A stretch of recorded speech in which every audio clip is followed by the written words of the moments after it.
நம்ம ஸ்ரீகுமரன் தங்க மாளிகை ட்ரிபிள் ஸ்டார் திட்டத்தில் நீங்களும் ஆகலாம் super star. Download the SKTM Jewel app today.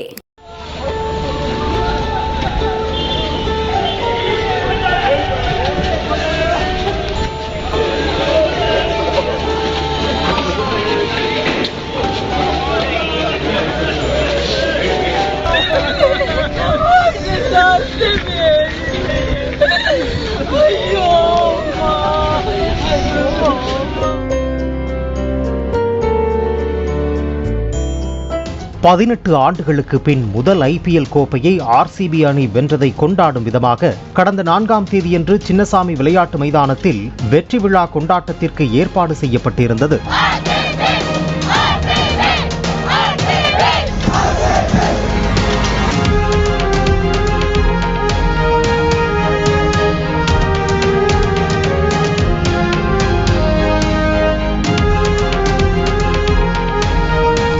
அங்கு எதிர்பார்த்ததை விட அதிகமான ரசிகர்கள் விளையாட்டு மைதானம் முன்பு திரண்டனர்.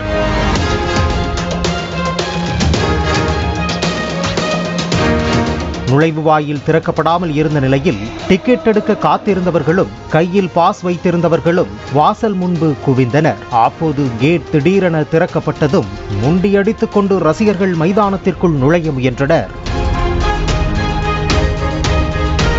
அதில் சிலர் அங்கு நின்றவர்கள் மீது ஏறிச் செல்ல முயன்றனர். அப்போது கூட்ட நெரிசலில் கீழே விழுந்த சிலர் சிக்கிக் கொண்டனர்.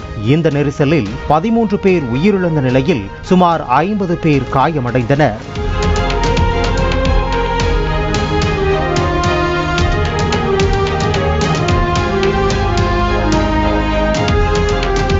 கூட்ட நெரிசலில் சிக்கி உயிரிழந்தவர்களில் ஒருவர் தமிழகத்தைச் சேர்ந்த இளம்பெண் என்பது தெரிய வந்துள்ளது. திருப்பூர் மாவட்டம் உடுமலையைச் சேர்ந்த தனியார் பள்ளி தாளாளரின் மகளான 28 வயதான காமாட்சி தேவி பொறியியல் படிப்பை முடித்துவிட்டு பெங்களூருவில் உள்ள தனியார் நிறுவனத்தில் வேலை பார்த்து வந்துள்ளார். IPL இறுதிப் போட்டியை நேரில் காண வேண்டும் என ஆசைப்பட்ட காமாட்சி தேவிக்கு போட்டிக்கான டிக்கெட் கிடைக்கவில்லை என கூறப்படுகிறது. RCB அணியின் வெற்றி கொண்டாட்டத்திற்காக பெங்களூருவில் உள்ள IT நிறுவனங்களுக்கு விடுமுறை விடப்பட்டது. போட்டியை தான் நேரில் காண முடியவில்லை, கொண்டாட்டத்திலாவது கலந்து கொள்ள வேண்டும் என நினைத்த காமாட்சி தேவி தனது அரை நண்பர்களோடு அங்கு சென்றுள்ளார். அப்போது அங்கு ஏற்பட்ட கூட்ட நெரிசலில் சிக்கிய காமாட்சி தேவி பரிதாபமாக உயிரிழந்துள்ளார். இதனை அறிந்த அவரது நண்பர்கள் நடந்ததை காமாட்சி தேவியின் பெற்றோருக்கு தெரிவித்த நிலையில் தனது ஒரே மகள் உயிரிழந்த செய்தியை கேட்டு அதிர்ச்சி அடைந்துள்ளனர்.